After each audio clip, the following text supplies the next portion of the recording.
Hello everyone, a very good morning. So let's start. Today I am taking the editorial from the Hindu newspaper, and the editorial which I am teaching is Bad Publicity on AI Summit, Youth Congress Protest, Police Action. Fine, let's start with the vocabulary first. Ostensible. Ostensible as an adverb आप use कर सकते हैं. Contextual meaning क्या है इसका? The AI Summit was ostensibly a technology gathering. It appeared to be about technology, but other motives, publicity, politics were visible. ठीक है, general meaning देखते हैं क्या होता है ऑस्टेंसिबली का. Seemingly true but possibly not really true. Memory trick एक देख लेते हैं ताकि आपको ये वर्ड ऑस्टेंसिबली आसानी से याद हो जाए. On the surface, ostensibly, what you see outside may not be the real inside. जो आपको बाहर से नज़र आ रहा है वो अंदर से वैसा रियल नहीं न होता. ठीक है. एडवर्ब पार्ट ऑफ स्पीच मैंने आपको बता दिया. एडवर्ब सिनोनिम्स क्या होगा इसका? अपेरेंटली, स्पष्ट रूप से लगता है. सीमिंगली, दिखने में. सपोजिटली, कथित रूप से. आउटवर्डली, ऊपरी तौर पर. ऑपोजिट देखते हैं इसके. जिनाइनली, वास्तव में. ट्रूली, सच में. एक्चुअली, असल में. ऑनेस्टली, ईमानदारी से. Example, he was ostensibly calm but inside he was very nervous. इसका मतलब क्या हुआ कि बाहर से दिखने में तो बहुत ज़्यादा काल्म नज़र आ रहा था, शांत नज़र आ रहा था, लेकिन अंदर से कैसा था? बहुत ज़्यादा नर्वस.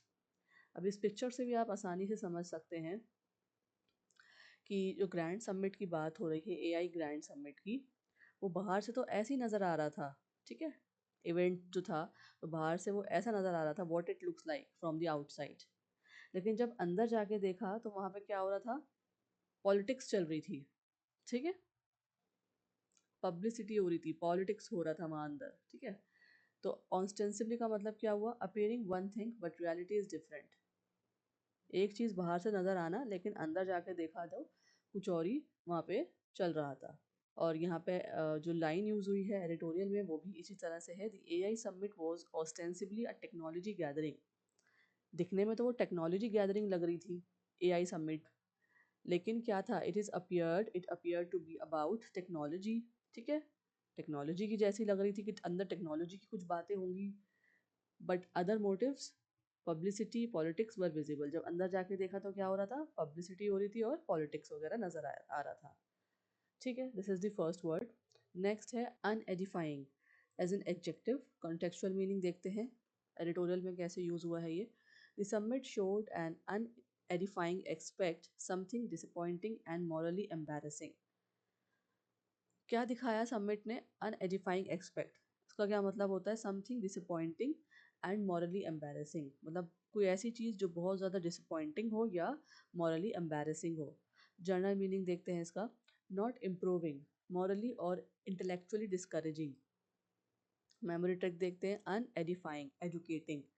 ठीक है. आप अन और प्लस एडिफाइंग या एजुकेटिंग को अलग अलग करके इस वर्ड को याद रख सकते हैं. इफ़ इट डजेंट एजुकेट और अपलिफ्ट इट इज़ अनएडिफाइंग. ठीक है. अनएडिफाइंग मतलब कोई ऐसी चीज़ जो हमें एजुकेशन नहीं दे रही हो. ठीक है. अच्छी चीज़ नहीं बता रही हो. अन लगा के उसके आगे अनएडिफाइंग वर्ड क्रिएट कर सकते हैं. पार्ट ऑफ स्पीच क्या है? एडजेक्टिव. सिनोनिम्स देखते हैं. शेमफुल, शर्मनाक. डिसग्रेसफुल, अपमानजनक. डिस्टर्बिंग, परेशान करने वाला. एम्बैरेसिंग, शर्मिंदगी वाला. एंटोनिम्स. इंस्पायरिंग, प्रेरणादायक. अपलिफ्टिंग, उत्साह बढ़ाने वाला. नोबल, उच्च. एडमायरेबल, प्रशंसनीय. एग्जाम्पल देखते हैं. The fight between leaders was unedifying to watch. जो लीडर्स के बीच में फाइट हो रही थी वो कैसी थी? डिसअपॉइंटिंग थी देखने में, मॉरली एम्बैरेसिंग थी. ठीक है. यहाँ पिक्चर्स में भी देख सकते हैं आप. Not inspiring, not uplifting. Two leaders are fighting. और जो यहाँ पे पब्लिक है वो कैसी हो रही है? शर्मनाक हो रही है, परेशान हो रही है, अपमानजनक महसूस कर रही है. तो you can easily remember this unedifying word from this picture. Let's move forward. Third word है hogged. hogged verb है और past tense है hog का. ठीक है. hog फर्स्ट फॉर्म है, सेकंड फॉर्म क्या है? hogged. कंटेक्स्ट में कैसे यूज हुआ ये word? VIPs hogged the limelight. क्या मतलब है? They took all the attention selfishly. VIPs ने सारा अटेंशन अपने तरफ खींच रखा था। जनरल मीनिंग क्या है? To take more than your fair share, अपने शेयर से ज़्यादा दूसरों का शेयर हड़प लेना, ज़्यादा खा लेना, सेल्फिश हो जाना। मेमोरी ट्रिक देखते हैं। हॉग मतलब पिग, हॉग को क्या बोलते हैं? Pig. Pig Yeats everything, pig जो होता है वो सब चीज़ें खा लेता है ना। तो हॉग ग्रैब एवरीथिंग, हॉग को आप इजीली याद रख सकते हैं। ग्रैब करना, सब चीज़ें ले लेना, हड़प लेना, ठीक है, छीन लेना। पार्ट ऑफ स्पीच वर्ब मैंने आपको बताया। सिनोनिम्स, ग्रैब्ड छीन लिया, डोमिनेटेड हावी हो गए, मोनोपोलिज्ड एकाधिकार कर लिया, सीज्ड कब्जा कर लिया, ठीक है ना, कब्जा करना, छीन लेना, हावी हो जाना, ये सब किस में आते हैं? हॉग वर्ड में। और आप हॉग को कैसे याद रख सकते हैं? क्योंकि हॉग को हम पिग भी बोलते हैं और पिग सब कुछ खा लेता है। तो हॉग का मतलब क्या हुआ? Grab everything. एंटोनिम्स देखते हैं, ऑपोजिट देखते हैं। शेयर्ड साझा किया, डिस्ट्रीब्यूटेड वितरित किया, गिव अप त्याग दिया, अलाउड अनुमति दी। एग्जाम्पल देखते हैं। He hogged the microphone and did not let other speak, उसने क्या करा? माइक्रोफोन को छीन लिया और किसी दूसरे को बोलने नहीं दिया। यहाँ पिक्चर में देखिए, या पिक की पिक्चर मैंने मेंशन करी है ताकि आपको ये वर्ड इजीली याद हो जाए। एक हाथ में उसके प्राइस है, एक हाथ में वो खुद ही मूवी भी बना रहा है, और जो पीछे खड़े हुए लोग हैं वो सिर्फ देख रहे हैं। यहाँ पे एक बबल है, उसमें लिखा है ओनली मी, ठीक है। और हर्ट का मतलब क्या? टू ऑल अटेंशन सेल्फिशली, सिर्फ अपने ऊपर अटेंशन ज़्यादा वो कैप्चर कर रहा है, ग्रैब कर रहा है। फोर्थ वर्ड है डेमोनाइज्ड, वर्ब है, कंटेक्स्ट में कैसे यूज हुआ है देखते हैं। Government tried to demonise dissent, क्या मतलब है? They portrayed protest as evil और डेंजरस। पोर्ट्रे करना प्रोटेस्ट को कैसे? इविल या डेंजरस तरीके से। जनरल मीनिंग क्या है? टू प्रेजेंट समवन और बैड इविल, ठीक है, ऐसा कैसे प्रेजेंट करना किसी को? बैड या इविल तरीके से। मेमोरी ट्रिक, डेमन मतलब डेविल होता है ना, ये सबको पता है। डेमन का मतलब क्या होता है? डेविल, शैतान। If you make someone look like demon, demonise, ठीक है। अगर किसी को हम डेमन की तरह देखेंगे तो उसका मतलब क्या हो जाएगा? डेमोनाइज। ये डेविल वर्ड से डेमोनाइज याद कर सकते हैं। पार्ट ऑफ स्पीच वर्ब है। सिनोनिम्स देखते हैं। विलीफाई बदनाम करना, ठीक है, विलीफाई का मतलब क्या होता है? बदनाम करना। डिफेम मानहानि करना। क्रिटिसाइज हार्शली कड़ी आलोचना करना। मैलिंग बुराई करना, ठीक है, बुराई करना। ये तो बहुत आम वर्ड्स है ना, जिससे लोग आजकल बहुत बुराई करते हैं, आलोचना करते हैं, बदनाम करते हैं, लेकिन हमें इंग्लिश वर्ड्स नहीं पता होते इनकी। तो यहाँ पे देखिए आप, विलीफाई, डिफेम, मैलिंग, ये बहुत इजी वर्ड्स हैं और किसके सिनोनिम्स हैं? डेमोनाइज के। ऑपोजिट्स देखते हैं। प्रेज प्रशंसा करना, एप्रिशिएट सराहना करना, सपोर्ट समर्थन करना, डिफेंड बचाव करना। वेरी इजी है ना। एग्जाम्पल देखते हैं। It is unfair to demonise people for peaceful protest, unfair है लोगों को डेमोनाइज करना, दिखाना, डेविल दिखाना। किसके अंदर? अगर कोई पीसफुल प्रोटेस्ट हो रहा है उसके अंदर लोगों को डेमोनाइज करके दिखाना, वो क्या है? अनफेयर है, गलत है। You can see in the picture also, peaceful protest कर रहा है ये व्यक्ति, यहाँ पे पर्सन, ठीक है, और उसको दिखाया कैसे जा रहा है? As a devil. पीछे देखिए डेविल की पिक्चर ही बनाई हुई है। सो फ्रॉम सिटीजन विलन, एक सिटीजन जो है, एक नॉर्मल सिटीजन कंट्री का, वो क्या दिखाया जा रहा है? विलन की तरह दिखाया जा रहा है। तो डेमोनाइज मतलब क्या होता है? Make someone look like devil. चलिए नेक्स्ट देखते हैं। Very important word, quash, verb है। कंटेक्चुअल मीनिंग क्या होता है इसका? Court must quash these FIRs, क्या मतलब होता है? कैंसिल करना, रिजेक्ट कर देना ऑफिशियली, किसको? FIRs को।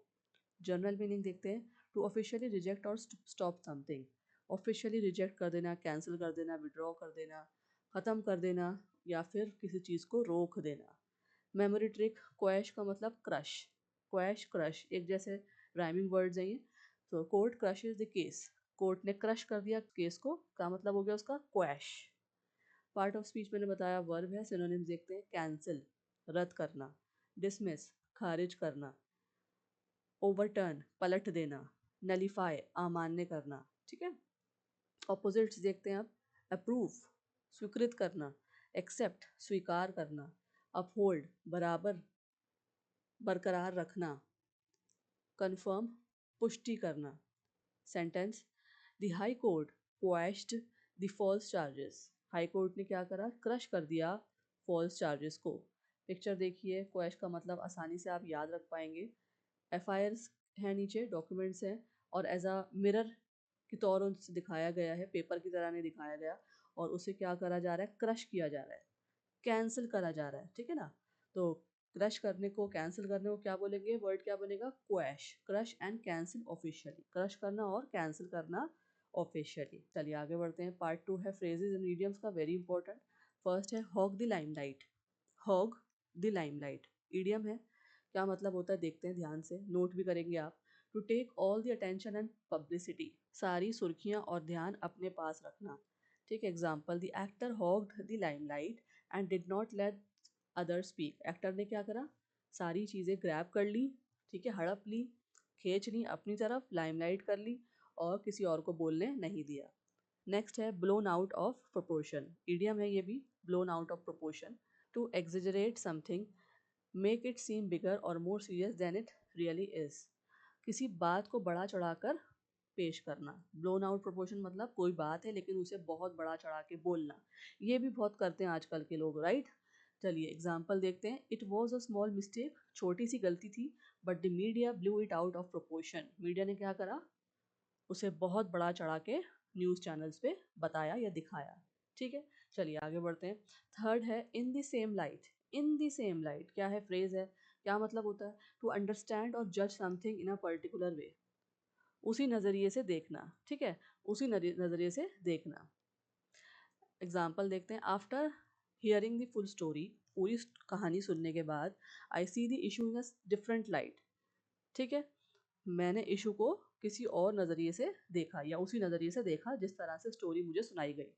ऐसा कभी कभार होता है ना कि हम किसी की अगर स्टोरी सुनते हैं, पूरी स्टोरी सुनते हैं, तो हम भी उसी नज़रिए से उस कहानी को देखने लगते हैं, सोचने लगते हैं, हमारे माइंड में भी वही आइडियाज़ और पिक्चर्स बनने लगती हैं, ठीक है ना। तो उसका मतलब वही है, in the same light. Next is treat as equivalent to, phrase है, to consider something equal to something else, किसी चीज़ को दूसरी के बराबर मानना, ठीक है, किसी चीज़ को दूसरे के बराबर मानना। Example, you should not treat a small error as equivalent to a crime, ठीक है, छोटे से एरर को हमें इक्वलेंट नहीं करना चाहिए किससे, क्राइम से। Next, hardly need stating, phrase है, हार्डली नीड्स स्टेटिंग, क्या मतलब होता है इसका, it is so obvious that it does not need to be said, इतनी स्पष्ट बात की कहने की ज़रूरत ही नहीं, ठीक, कभी कभार ऐसा होता है ना कि इतनी स्पष्ट बात कहने की ज़रूरत ही नहीं होती, छोटी बात करके भी हम किसी को समझा सकते हैं, बता सकते हैं। सेंटेंस देखते हैं। ऑनेस्टी इज़ इम्पॉर्टेंट, सच्चाई ज़रूरी है, इट हार्डली नीड्स स्टेटिन, ठीक है, सच्चाई ज़रूरी है लेकिन ज़रूरी नहीं है कि बहुत ज़्यादा उसे स्पष्ट किया जाए। चलें आगे बढ़ते हैं। पार्ट थर्ड है फिक्स प्रपोजिशन एडिटोरियल से, वेरी इंपॉर्टेंट क्या होते हैं देख लीजिए। फिक्स कॉम्बिनेशन होते हैं word plus specific propositions commonly used in exams, word होता है उसके साथ क्या होता है, स्पेसिफिक प्रपोजिशन होता है। चलिए एविडेंट के साथ क्या लगा यहाँ पे, फ्रॉम, एविडेंट फ्रॉम, क्या मतलब हो गया इसका, क्लियरली सीन और अंडरस्टूड फ्रॉम समथिंग, किसी चीज़ से स्पष्ट होना।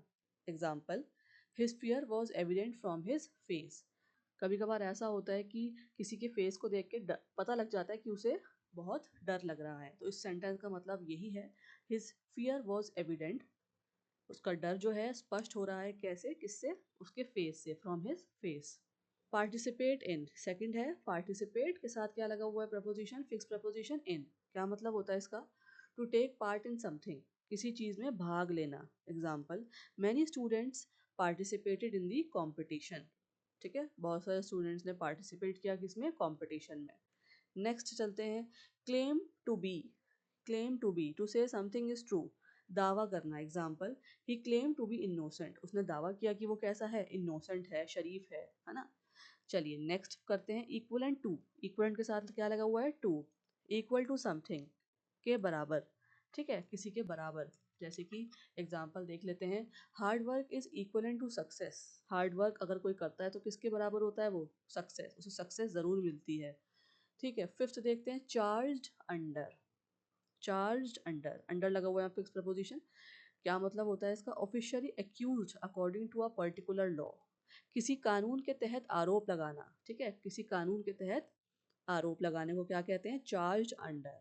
Example, he was charged under the new law, fine, ये आपको समझ में आ गए होंगे। नेक्स्ट चलते हैं, वेरी इंपॉर्टेंट जार्गन्स है आज के एडिटोरियल से। जार्गन्स में हर बार आपको बताती हूँ स्पेशल वर्ड्स होते हैं जो पर्टिकुलर प्रोफेशन, फील्ड या ग्रुप में यूज होते हैं।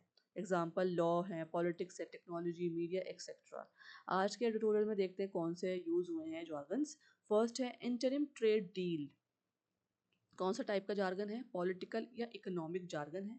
क्या मतलब होता है इसका? A temporary trade agreement between countries.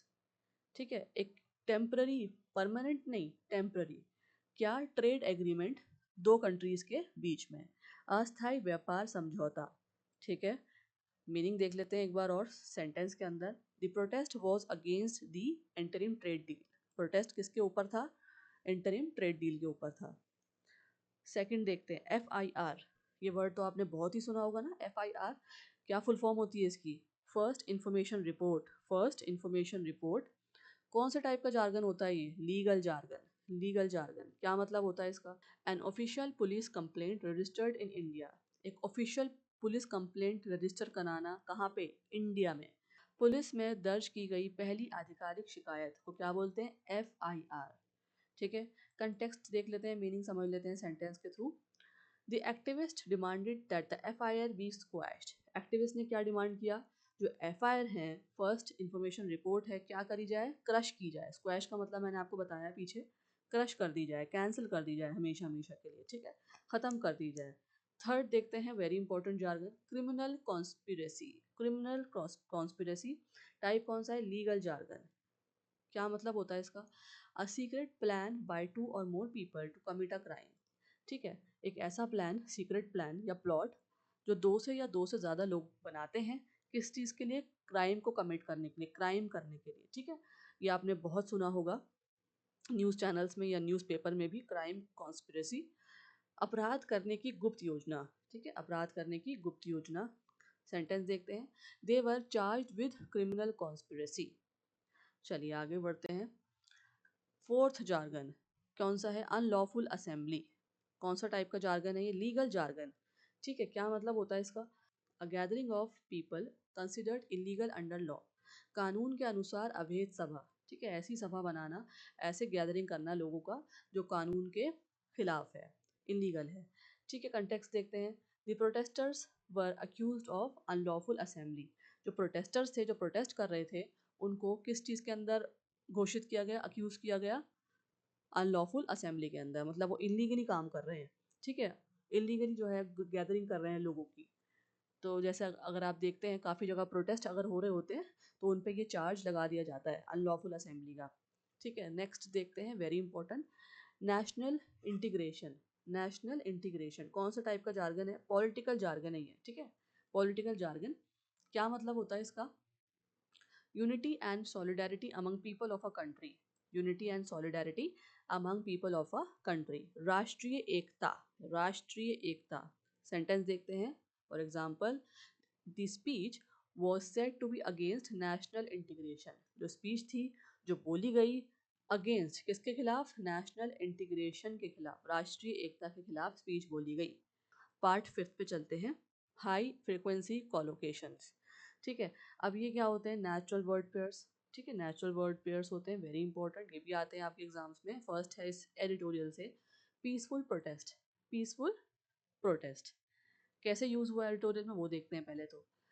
The activist stage a non violent peaceful protest. Activist ने क्या करा? स्टेज करा क्या? एक नॉन वायलेंट पीसफुल प्रोटेस्ट। इस तरह से ये एडिटोरियल में आया है सेंटेंस। क्या मतलब हुआ इसका? प्रोटेस्ट विदाउट वायलेंस, ऐसा प्रोटेस्ट करना जिसमें वायलेंस ना हो। अब देखते हैं कि पीसफुल प्रोटेस्ट क्यों बोलते हैं इसे। Because peaceful unnaturally collocates with protest. ठीक है, पीसफुल जो है वो नेचुरली कोलोकेट्स होता है, मतलब नेचुरल जाके वो पेयरिंग होती है उसकी किससे? प्रोटेस्ट से, इंग्लिश में। ठीक है, वी डोंट यूजुअली से काल्म प्रोटेस्ट। हम कभी भी काल्म प्रोटेस्ट नहीं बोलते, साइलेंट प्रोटेस्ट नहीं बोलते। ठीक है, ये दोनों गलत है, calm protest, silent protest. Peaceful protest is a fixed and very common political expression. Peaceful protest क्या है? फिक्स्ड भी है और वेरी कॉमन पॉलिटिकल एक्सप्रेशन भी है, तो हम इसलिए peaceful protest as a natural word pair use करते हैं। फाइन, फॉर्मल एडिटोरियल्स में, फॉर्मल राइटिंग्स में भी हम यही वर्ड यूज करेंगे। एग्जाम्पल देख लेते हैं, citizens held a peaceful protest against the new law. Citizens ने क्या करा, लोगों ने क्या करा, एक पीसफुल प्रोटेस्ट करा, किसके खिलाफ, जो नया कानून निकला उसके खिलाफ। ठीक है, आगे बढ़ते हैं। सेकंड है क्रिमिनल कॉन्स्पिरेसी। ठीक है, क्रिमिनल कॉन्स्पिरेसी, ये अभी जार्गन भी था। ठीक है, बहुत इंपॉर्टेंट जार्गन क्या होता है, इंपॉर्टेंट टर्म्स होती हैं, टेक्निकल वर्ड्स होते हैं। ठीक है ना, तो ये वो हो गया। लेकिन कोलोकेशन क्या होता है, पेयरिंग होती है, नेचुरल पेयरिंग होती है। तो ये एज अ नेचुरल पेयरिंग भी यूज होगा, कोलोकेशन भी है ये। ठीक है, the activist were charge with criminal conspiracy. ये एडिटोरियल में इस तरह से सेंटेंस आया है। क्या मतलब होता है इसका, a secret plan to commit a crime, ये मैंने आपको बताया था। अब ये देखते हैं कि क्रिमिनल और कॉन्स्पिरेसी साथ साथ क्यों आते हैं।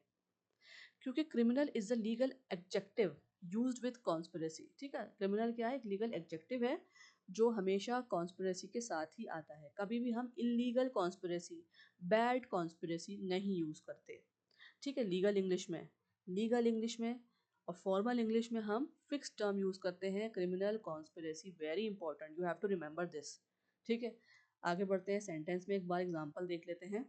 They were arrested for criminal conspiracy. उन्हें अरेस्ट किया गया, क्यों, क्रिमिनल कॉन्स्पिरेसी के अंदर। चलिए आगे बढ़ते हैं। वाइटल कंपोनेंट, वाइटल कंपोनेंट कैसे यूज हुआ है एडिटोरियल में। Dissent is a vital component of democracy. Example, an extremely important part. ठीक है, एक extremely important part. Why we say vital component, हमेशा हम वाइटल कंपोनेंट क्यों बोलते हैं, because vital naturally combines with component to show important. ठीक है, इंपॉर्टेंस दिखाने के लिए हमेशा वाइटल जो वर्ड है वो किसके साथ कंबाइन होता है, किसके साथ पेयरिंग होती है, उसकी कंपोनेंट के साथ। कभी भी हम एनर्जेटिक कंपोनेंट नहीं कहते, पावरफुल कंपोनेंट नहीं कहते। Vital means essential. ठीक है, वाइटल का मतलब क्या होता है, ज़रूरी, नेसेसरी फॉर सर्वाइवल और सक्सेस। असेंशियल होना, नेसेसरी होना, किसके लिए, सर्वाइवल के लिए या फिर सक्सेस के लिए। तो इसलिए वाइटल कंपोनेंट। ठीक है, एग्जाम्पल देखते हैं। Honesty is a vital component of leadership. Leadership के लिए एक बहुत इंपॉर्टेंट कंपोनेंट क्या है, वाइटल कंपोनेंट क्या है, ऑनेस्टी, सच्चाई। समझ में आई आपको, ये बहुत इंपॉर्टेंट होते हैं कोलोकेशंस और जार्गन्स, इनको आप नोट करा करा करिए। Now we are on part 6, phrasal verbs from the editorial. First one is stage. क्या मतलब होता है स्टेज का, अ प्रोटेस्ट। स्टेज वो वाला स्टेज नहीं कि हम जहाँ प्राइज लेने जाते हैं या सर्टिफिकेट्स लेने जाते हैं या परफॉर्मेंस हो रही होती है, वो वाला स्टेज मतलब नहीं है यहाँ पे। यहाँ पे क्या मतलब है, प्रोटेस्ट करना। इसका क्या मतलब है वो भी देख लेते हैं। To organise and carry out a public protest. Organise करना और कैरी आउट करना क्या, पब्लिक प्रोटेस्ट। प्रदर्शन आयोजित करना। Example, the students staged a peaceful protest outside the college. ठीक है, सेकंड है ब्लो आउट ऑफ प्रोपोर्शन। क्या मतलब होता है इस फ्रेज का, फ्रेजल वर्ब का, to exaggerate something, make it seem more serious than it is. किसी बात को बढ़ा चढ़ाकर पेश करना। Example, the media blew this small issue out of proportion. Media ने क्या करा, एक छोटी सी बात को, छोटी सी इशू को बहुत बड़ा चढ़ाकर पेश किया। थर्ड है सीक टू। सीक टू का क्या मतलब होता है फ्रेजल वर्ब का, do something, do something, to try or attempt to achieve something, कोशिश करना, प्रयास करना। ठीक है, एग्जाम्पल देखते हैं। The government seeks to improve the education system. Government ने क्या करा, प्रयास किया, कोशिश करी, क्या, एजुकेशन सिस्टम को इम्प्रूव करने की। Fourth phrasal verb is hold without trial. इसका मतलब होता है ट्रायल। ठीक है, इंग्लिश में और समझ लेते हैं meaning. To keep someone in custody without something like a trial. किसी को कस्टडी में रखना, विदाउट समथिंग मतलब ट्रायल के बिना, बिना मुकदमे के हिरासत में रखना। एग्जाम्पल देखते हैं। He was held without trial for several months. उसे जो है हिरासत में रखा गया बिना मुकदमे के। ठीक है, कितने महीनों के लिए, सेवरल मंथ्स के लिए। Desist from, to stop doing something, किसी काम से रुक जाना या फिर बंद कर देना। एग्जाम्पल देखते हैं। The police were asked to desist from unnecessary action. Police को रोक दिया गया अननेसेसरी एक्शन करने के लिए। Part 7 very important, one word substitution. देखते हैं क्या है। फर्स्ट है अ सीक्रेट प्लान, एक ऐसा सीक्रेट प्लान जो बनाया जाता है मेड बाय टू या दो से ज़्यादा लोगों द्वारा। ठीक है, मेड बाय टू या or more people to commit an illegal or harmful act, ताकि कमिट कर सकें क्या, इलीगल या कोई हार्मफुल एक्ट। क्या है उसके लिए वन वर्ड, मैंने आपको ये पीछे समझाया भी था। कॉन्स्पिरेसी, क्या बोलते हैं उसको? कॉन्स्पिरेसी। नेक्स्ट देखते हैं, a public expression of disagreement specially against government policies, सरकार या किसी नीति के खिलाफ सार्वजनिक असहमति या विरोध, उसे क्या बोलेंगे? Dissent. Dissent is the one word. चलिए आगे बढ़ते हैं। चलिए पार्ट 8 पे कुछ क्वेश्चन डिस्कस कर लेते हैं, बहुत इंपॉर्टेंट है। फर्स्ट है आपका choose the correct option, grammar question है ये, आपको सही ऑप्शन चूज करना है। Let's see, if he dash harder he would have pass the exam, अगर वो मेहनत करता तो एग्जाम को पास कर लेता। ऑप्शन देख लेते हैं सारे। Studies, studied, had studied, studying. तो सी जो है वो करेक्ट आंसर है, had studied. If he had studied harder he would have passed the exam। क्यों है सही आंसर वो देखते हैं। This is a third conditional sentence. क्या मतलब होता है थर्ड कंडीशनल सेंटेंस? मतलब पास्ट अनरियल कंडीशन की बात हो रही है। If he had studied harder, अगर वो मेहनत करता, पढ़ता, मेहनत करता, तो क्या होता? He would have passed the exam, तो वो पास कर चुका होता एग्जाम को। अब इसका क्या फॉर्मूला है वो देखिए, और ट्रिक भी देखिए। अगर कोई सेंटेंस पहली बात तो इफ से शुरू हो रहा हो, ठीक है, इफ, तो क्या आएगा? इफ के साथ हैड आएगा। If he had plus verb की third form studied, if he had studied. और ध्यान रखेंगे आप सेंटेंस में आगे क्या होगा? वुड हैव के साथ थर्ड फॉर्म होगी, ठीक है, वुड के साथ हैव प्लस पास्ड, देखिए थर्ड फॉर्म यूज हुई है। तो ये ट्रिक्स हैं, आपको इस तरह से ये सेंटेंस याद रखना है। If he had studied harder he would have passed the exam। This is the rule, आपको ये रूल भी याद रखना है, कंसेप्ट याद रखना है, ठीक है। नेक्स्ट है सेंटेंस इंप्रूवमेंट क्वेश्चन। सेंटेंस को इंप्रूव करना है आपको। सेंटेंस देख लेते हैं। She is senior than me in experience, वो मुझसे ज़्यादा सीनियर है एक्सपीरियंस में। ऑप्शन देखते हैं, इंप्रूव करना है आपको ये sentence.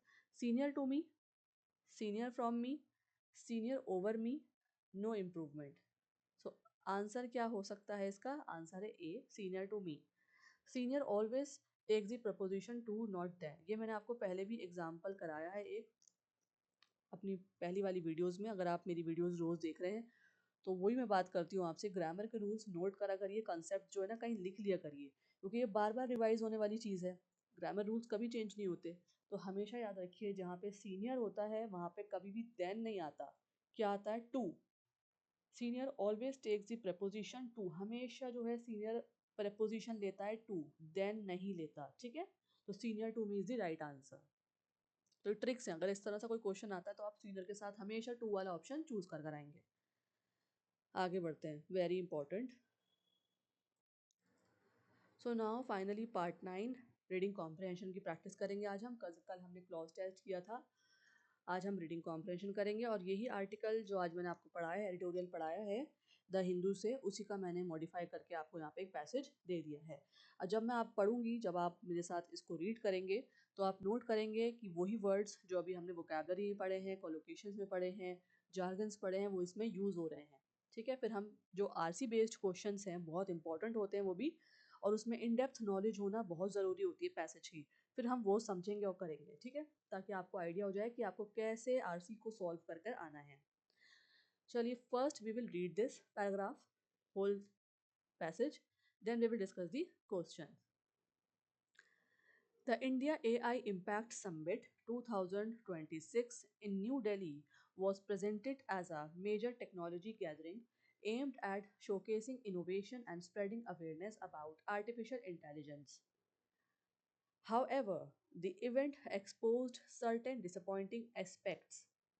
Reports suggested that the participating private university falsely claimed ownership of a foreign made robot, while VIP culture allegedly prevented genuine developers and enthusiasts from meaningful participation. A non violent protest by activists against an interim trade deal further politicized the summit. Although the protest may have been inappropriate in terms of venue and timing, the police response appeared excessive. Protesters were reportedly charged under serious legal provisions, including rioting, criminal conspiracy, and unlawful assembly. Such actions reflect a broader trend, while peaceful dissent is often treated as equivalent to violent disruptions. In recent years, even student activists have faced stringent legal measures for expressing disagreement with government policies. Dissent historically has played a crucial role in democratic systems, particularly in a country that achieved independence through nonviolent resistance. Therefore, the use of harsh legal charges against peaceful protesters raises concerns about proportionality and the health of democratic discourse. Courts, in such circumstances, are expected to examine whether such actions undermine fundamental democratic principles. So this is the passage और जो अभी हमने पढ़ा है समझा है vocabulary को वो इसमें यूज़ भी हुई है देखिए मैंने आपसे कहा था legal provisions criminal conspiracy unlawful assembly powerful peaceful dissent interim trade देख रहे हैं आप सारी चीज़ें artificial intelligence AI summit dissent non violent resistance peaceful protest तो ये था आज का पैसेज और हमने जो वर्ड यूज़ करे हैं पढ़े थे वो भी इसमें यूज़ हुए हैं तो ये आपको पैसेज जो है वो थोड़ा बहुत समझ में आ गया होगा है ना तो आगे बढ़ते हैं और इसको इन डेप्थली और समझते हैं कि क्या मतलब है इस पैसेज का देखते हैं ये पैसेज किसके बारे में था the controversies surrounding the India AI Impact Summit 2026 and the excessive police response to a peaceful protest ठीक है इसके बारे में था कंट्रोवर्सी जो हो रही है किसके ऊपर समिट के ऊपर एआई इम्पैक्ट समिट 2026 पे और पुलिस का क्या रिस्पॉन्स था पीसफुल प्रोटेस्ट के ऊपर ठीक है राइटर क्या कह रहा है how a technology summit became politicised writer का क्या कहना है कि एक टेक्नोलॉजी समिट जो एआई समिट थी इंडिया की सिंपल सी समिट थी टेक्नोलॉजी समिट क्या बन गई वो पॉलिटिसाइज्ड हो गई and how harsh legal actions against peaceful dissent raises concerns about democracy.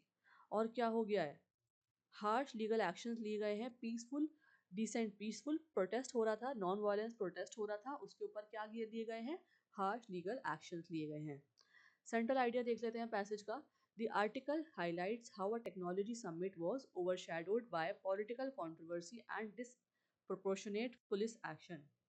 ठीक है लेख का मुख्य विचार ये है कि एक तकनीकी सम्मेलन राजनीतिक विवाद और अत्यधिक पुलिस कार्रवाई के कारण चर्चा में आ गया अब आर्टिकल में कौन कौन से पॉइंट्स हाईलाइट हुए हैं डिस्कस करते हैं ठीक है फर्स्ट है misinterpretation by private university second है VIP culture limiting genuine participation third a peaceful protest being met with serious criminal charges and fourth the larger issue of shrinking space for democratic dissent ठीक है हिंदी में आपको मैं इसलिए बता रही हूँ कुछ लोगों को हिंदी में और अच्छे से समझ में आ जाता है तो एक बार देख लेते हैं लेख में निजी विश्वविद्यालय द्वारा गलत दावा वीआईपी संस्कृति शांतिपूर्ण प्रदर्शन पर गंभीर आरोप और लोकतांत्रिक असहमति के सीमित होते दायरे की चर्चा की गई है ठीक है these are the main points अच्छा ये जो मैं आपको बता रही हूँ कि आर्टिकल में क्या लिखा है राइटर का क्या कहना था सेंटर आइडिया क्या था पॉइंट्स क्या क्या डिस्कस हुए हैं आर्टिकल में इसी तरह आप अपने एग्जाम में भी पॉइंट्स बनाएंगे पॉइंट्स बनाने का मतलब पैसेज में ही नोट कर लेंगे मार्क कर लेंगे कि यहाँ से लेके यहाँ तक ये बात हुई है यहाँ से लेके यहाँ तक ये बात हुई है क्योंकि ये आपके जब आंसर आप करेंगे ना क्वेश्चन जब आपके आगे आएंगे उसमें आपको लिखना होगा कि आर्ग्यूमेंट्स क्या है व्यू पॉइंट्स क्या है वो भी देख लेते हैं peaceful dissent should not be treated like violent crime एक पीसफुल डिसेंट को ट्रीट नहीं करना चाहिए वायलेंट क्राइम की तरह harsh legal measures may damage democratic values अगर हार्श लीगल मेजर्स लिए जाएंगे तो डैमेज हो जाएगा क्या डेमोक्रेटिक इंडिया का वैल्यू ठीक है और कोर्ट्स मस्ट इंश्योर प्रोपोर्शनैलिटी इन सच केसेस कोर्ट्स को भी इंश्योर करना चाहिए बराबरी रखनी चाहिए इन केसेस के अंदर ठीक है ये आप हिंदी में भी पढ़ सकते हैं मैंने यहाँ पे हिंदी में भी मेंशन कर दिया है आप लोगों को अब राइटर क्या सपोर्ट कर रहे हैं वो देखते हैं the writer supports democratic dissent and proportional legal response लेखक लोकतांत्रिक असहमति और संतुलित कानूनी कार्रवाई का समर्थन करता है। ये बहुत इंपॉर्टेंट है। सपोर्ट क्या कर रहा है राइटर, ओपोज क्या कर रहा है, व्यू पॉइंट्स और आर्ग्यूमेंट्स क्या हैं, और टोन ऑफ द आर्टिकल, ये वेरी इंपॉर्टेंट है टोन, या आप इस पे भी क्वेश्चन आता है। ठीक है, तो देखते हैं what the writer is opposing. पहले हमने सपोर्टिंग वाला पढ़ लिया, अब देखते हैं अपोज क्या कर रहा है writer. The writer opposite excessive and disproportionate police action against peaceful protesters. लेखक शांतिपूर्ण प्रदर्शनकारियों पर अत्यधिक पुलिस कार्रवाई का विरोध करता है। टोन ऑफ द आर्टिकल क्या है? Critical, analytical and concerned about democratic health. लेख का भाव क्या है? आलोचनात्मक, विश्लेषणात्मक और लोकतंत्र को लेकर चिंतित है। एक बार समरी रीड आउट कर लेते हैं ताकि आपको समझ में आ जाए। The article explains how the India AI summit 2026 became controversial due to political protest and allegations of mismanagement. Although the protest may not have been appropriate in venue, the police response appeared excessive. Serious criminal charges against peaceful protesters reflect a worrying trend. The writer argues that dissent is essential in democracy and disproportionate legal action may weaken democratic principles. This is the summary of the whole passage. जो मैं आपको समझा रही हूँ वही इसमें लिखा हुआ है। चलिए ऑथर्स लॉजिक देख लेते हैं, रीजनिंग देख लेते हैं। If peaceful dissent is punished with harsh criminal charges, अगर पीसफुल डिसेंट को पनिश किया जाएगा हार्श क्रिमिनल चार्जेस में, देन डेमोक्रेटिक वैल्यूज़, जो वैल्यूज़ हैं डेमोक्रेटिक वैल्यूज़ हैं, ऑफ फ्रीडम ऑफ एक्सप्रेशन, ठीक है, क्या है? Freedom of expression will gradually weaken. ठीक है, ये सब चीज़ें क्या हो जाएंगी? कमज़ोर हो जाएंगी। दो चीज़ें, डेमोक्रेटिक वैल्यूज़ और फ्रीडम ऑफ एक्सप्रेशन, जो कि बहुत इंपॉर्टेंट बातें हैं इंडिया के पॉइंट ऑफ व्यू से। ठीक है, लोकतांत्रिक मूल्य और अभिव्यक्ति की स्वतंत्रता धीरे धीरे कमज़ोर हो जाएंगे। This is very important. चलिए अब क्वेश्चंस देखते हैं। What is the central argument of the passage? Central argument क्या है पैसेज का? These are the 4 options, you have to select the one. I am not reading the options, आप read कर सकते हैं, मैं आपको आंसर्स और एक्सप्लेनेशंस बता देती हूँ। ठीक है, the excessive legal action against peaceful dissent raises democratic concerns. क्या है मेन आर्गुमेंट, क्या है पैसेज का? Excessive legal action against peaceful dissent raises democratic concerns. ये मैंने अभी आपको समझाया है, क्या बताया गया था? The passage mainly criticises disproportionate legal action against peaceful dissent and links it to democratic health. ठीक है, इतना जो लीगल एक्शन लिया गया पीसफुल डिसेंट के अगेंस्ट, वो नहीं होना चाहिए, ये क्रिटिसाइज कर रहा है। ये मेन आर्गुमेंट है पैसेज का, क्योंकि वो डेमोक्रेटिक हेल्थ के लिए नुकसानदायक है। कंसर्न है, डेमोक्रेटिक कंसर्न्स रेज कर सकता है। नेक्स्ट क्या है? Tone of the author. ठीक है, टोन ऑफ द ऑथर क्या है? What is the tone of the author in the passage? These are the 4 options. Answer is B, critical and concerned. The author questions the heavy-handed response and expresses concern about democracy. ये मैंने आपको समझाया था, tone आपको मैंने पीछे बताई थी। इसी तरह से 4 ऑप्शंस आपको दे सकते हैं, सेलिब्रेटरी, न्यूट्रल है, डिस्क्रिप्टिव है, या ह्यूमरस है, but tone of this passage is critical and concerned. Fine. Now third question है इन्फ्रेंस क्वेश्चन। इन्फ्रेंस क्या होता है यहाँ पे देखिए पहले आप, ये भी बहुत इंपॉर्टेंट होता है, आता ही है बैंकिंग के एग्जाम्स में या यूपीएससी एग्जाम्स में। इन्फॉर्मेशन दे रखी होती है, आपको लॉजिकली उसे सोचना होता है। Given information plus logical thinking, दोनों मिला के क्या होता है? इन्फ्रेंस। लेकिन आपको जो है इन्फॉर्मेशन भी देखनी होती है और उसे लॉजिकली सोचना भी होता है। तो इन्फ्रेंस का मतलब क्या होता है? अनुमान लगाना, निष्कर्ष लगाना। ठीक है, which of the following can be inferred from the passage? इसमें से कौन से आप इन्फर्ड कर सकते हैं पैसेज देखकर, पढ़कर? Answer is C, the response of authorities may have been disproportionate to the nature of protest. The passage suggests the police response appeared excessive compared to the peaceful nature of protest. ठीक, क्या निकलता है? निष्कर्ष क्या निकलता है? अनुमान क्या निकलता है? कि जो पुलिस का रिस्पॉन्स था वो गलत था। ठीक है, in compare to peaceful nature of the protest. Protest कैसा हो रहा था? पीसफुली हो रहा था, नॉन वायलेंट था, लेकिन जो पुलिस का रिस्पॉन्स था वो एक्सेसिव था, गलत था। तो दिस इज द निष्कर्ष, अनुमान, inferred of the passage. Fourth है वोकैबुलरी बेस्ड क्वेश्चन है, ये भी आती है आपकी, वोकैबुलरी पूछी जाती है। The word proportionately in the passage most nearly means, synonym बताना है। मोस्ट नियरली करके ही क्वेश्चन आता है, या एग्जैक्ट सिनोनिम पूछ सकते हैं, या मोस्ट नियरली करके क्वेश्चन करते हैं। प्रोपोर्शनैलिटी का सिनोनिम क्या है बताएं आप। आंसर है B, balance between action and response. Balance करना एक्शन और रिस्पॉन्स में। The author questions whether the punishment matched the seriousness of the protest.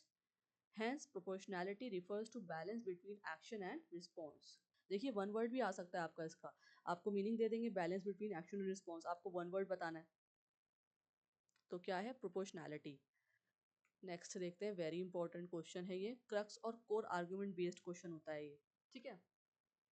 Which of the following best represent the core argument of the passage. Core argument बताना है, कौन सा option represent कर रहा है। आंसर है C, democratic systems require tolerance of peaceful dissent and excessive legal action made weakened democratic values. क्या मतलब है ये मैंने आपको समझाया भी था पीछे। The passage moves from describing the summit to highlighting excessive charges against peaceful protesters. It then connects dissent to democratic tradition and independence history. Therefore, the logical core is that democracy depends on tolerance of dissent and harsh responses weaken it. So option C जो है वो सही है, captures both democracy plus excessive action link making it a crux. हमें दोनों बातें यहाँ पे मिल रही हैं, ठीक है। पहले तो AI समिट थी, टेक्नोलॉजी पे बात हो रही थी, फिर वो एकदम प्रोटेस्ट के ऊपर आ गई। जब प्रोटेस्ट के ऊपर आई तो उसके ऊपर क्या करा, पुलिस ने एक्शन लिया, हार्श एक्शंस लिए गए। जब हार्श एक्शंस लिए गए तो इंडिया की किस बात की, डेमोक्रेटिक ट्रेडिशंस और इंडिपेंडेंस की बात हुई। तो क्या निकल रहा है, लॉजिकल कोर क्या निकल रहा है पूरे पैसेज का, कि डेमोक्रेसी जो है डिपेंड्स है on tolerance of dissent and harsh responses weakens it, ठीक है। तो ऑप्शन सी जो है बिल्कुल करेक्ट है। अगर इस तरह से एक्शंस लिए जाएंगे पीसफुल प्रोटेस्टर्स पे तो क्या होगा, इंडिया की डेमोक्रेटिक वैल्यूज क्या हो जाएंगी, वीक हो जाएंगी। So this is the main answer of this question. So that's all for today, and don't forget to give your feedbacks plus subscribe my channel. मैं आशा करती हूँ आपको ये एडिटोरियल समझ में भी आया होगा और पढ़ने में मज़ा भी आया होगा। I will be meeting you in the next video for sure. Thank you for watching. जय हिंद, जय भारत।